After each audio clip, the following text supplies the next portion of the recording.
Gentlemen of the corps, as I was leaving the hotel this morning,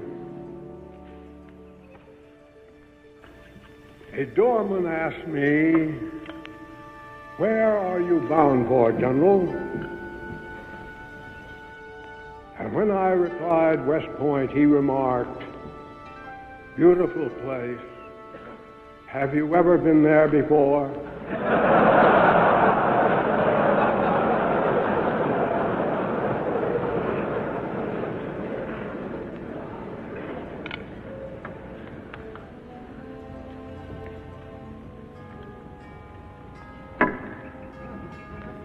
Duty, honor, country. Those three hallowed words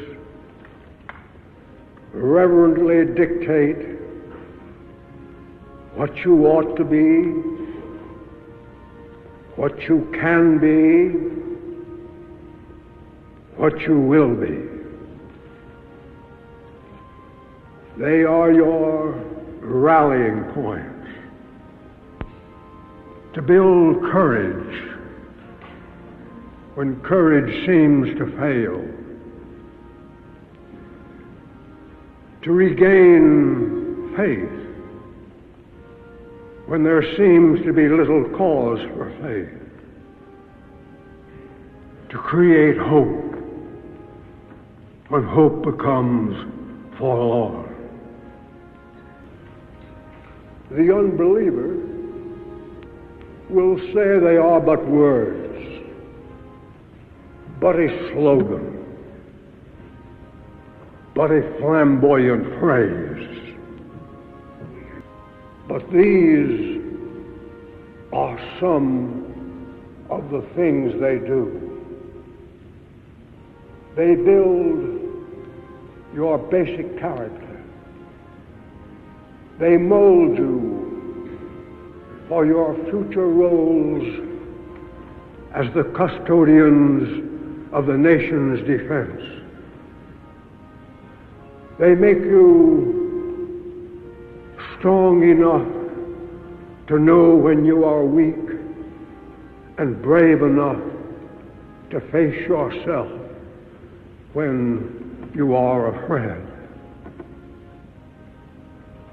They teach you to be proud and unbending in honest failure, but humble and gentle in success. Not to substitute words for actions, not to seek the path of comfort, but to face the stress and spur of difficulty and challenge. To learn to stand up in the storm, but to have compassion on those who fall.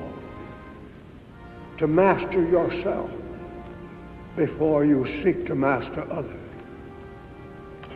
To have a heart that is clean, a goal that is high, to learn to laugh, yet never forget how to weep, to reach into the future, yet never neglect the past, to be serious, yet never to take yourself too seriously, to be modest,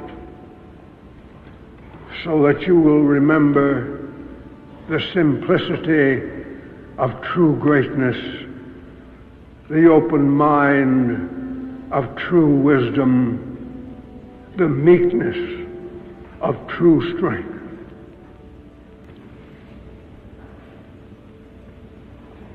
And what sort of soldiers are those you are to lead? Are they reliable? Are they brave? Are they capable of victory? Their story is known to all of you. It is the story of the American man-at-arms.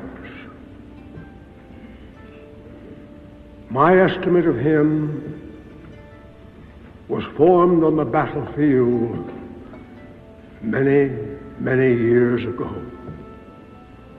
and has never changed. I regarded him then as I regard him now, as one of the world's noblest figures, not only as one of the finest military characters, but also as one of the most stainless. His name and fame are the birthright of every American citizen. In his youth and strength, his love and loyalty, he gave all that mortality can give. Always for them, duty, honor, country. Always their blood and sweat and tears as we sought the way and the light and the truth. You now face a new world, a world of change.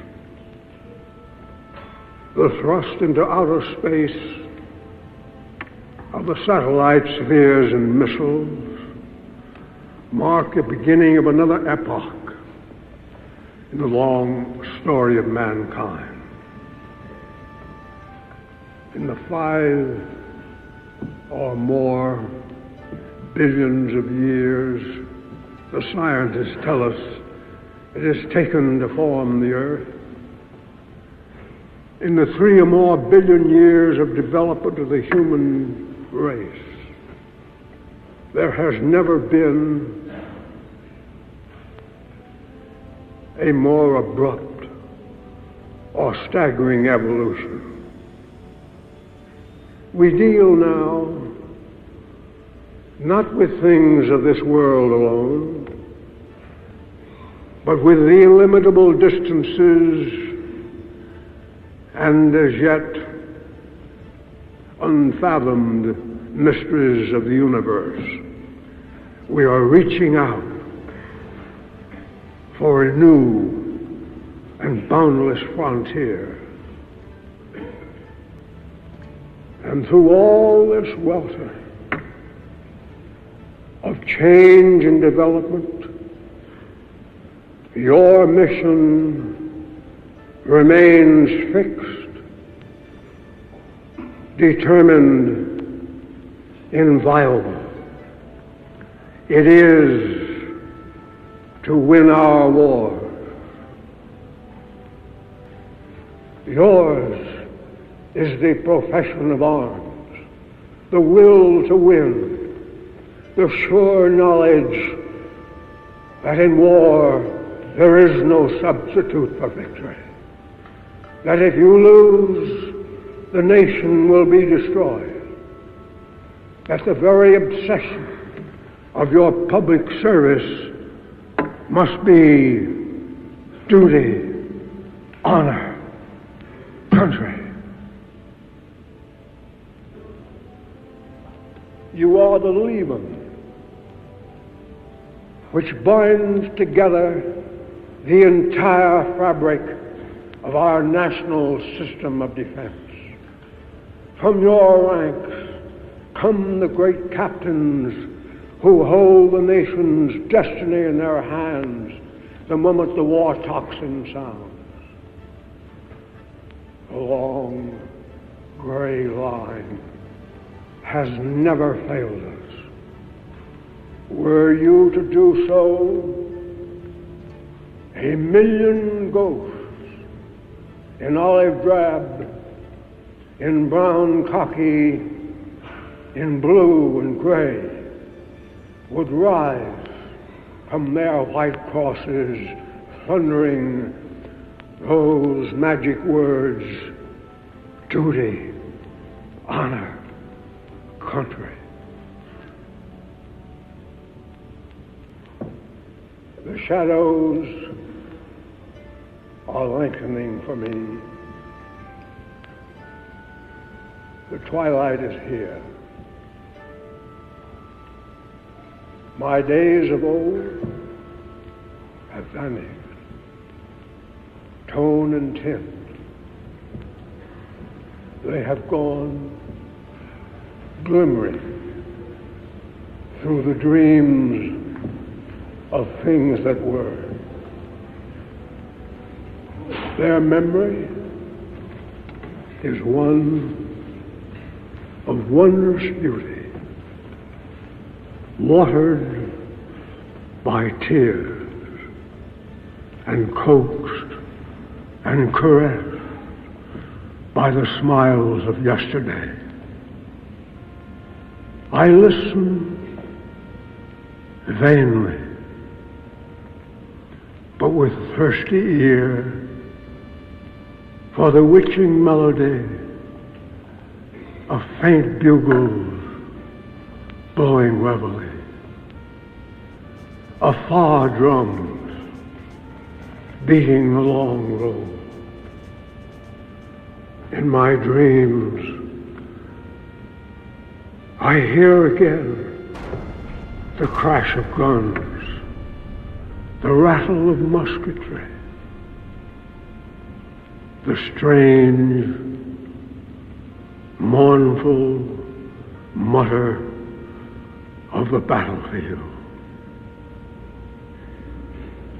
But in the evening of my memory, always I come back to West Point.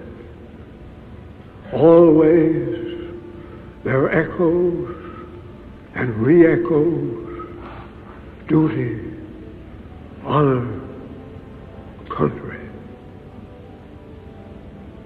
Today marks my final roll call with you.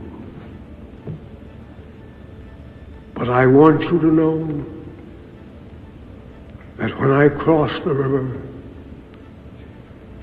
my last conscious thoughts will be of the Corps and the Corps and the Corps. I bid you farewell.